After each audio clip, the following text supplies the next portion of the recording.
Hi, it's Eric Previn from the 3rd District, and regarding item 24 that there's a little huddle about now, I just want to explain for folks who were not listening, sir, like you. There's a $120,000 project.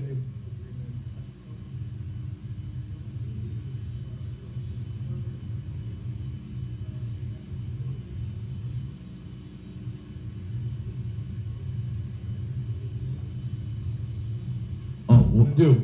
Oh, there it is. Now it's back on. So back on too. So that's, you roll one way and then the other way. Good stuff. ML Johnson had an employee who they liked, the county, so they went with that firm.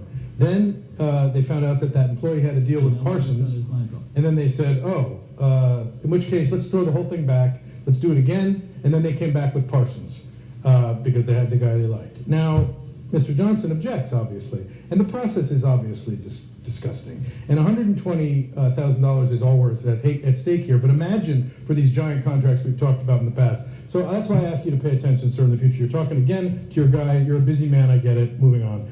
The legal settlements that we never got a chance to hear from Estabrook or Robles about this year have resulted in a couple of interesting ones that need to be referenced. For example, 35.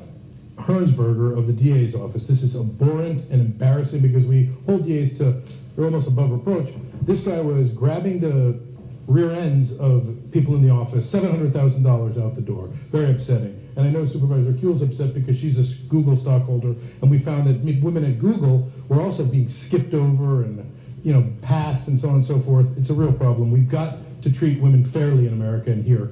32 and 33 is a $400,000 together, $200,000 for the contract cities, $200,000 for the county. For, I believe, it's Amanda Anderson. She was removed without consent. Her children were. Terrible, terrible story. And item 34, probation youth banged in the head.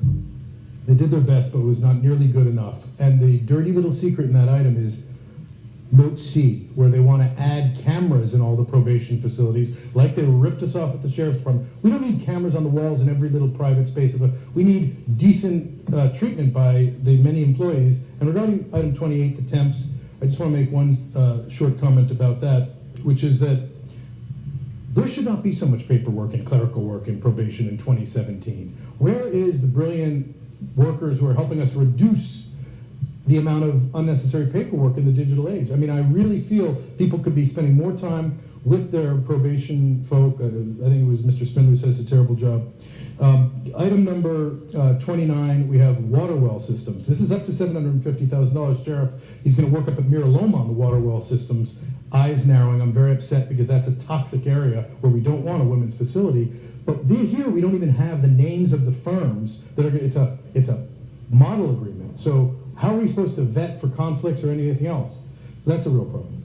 Thank you. Next speaker, please.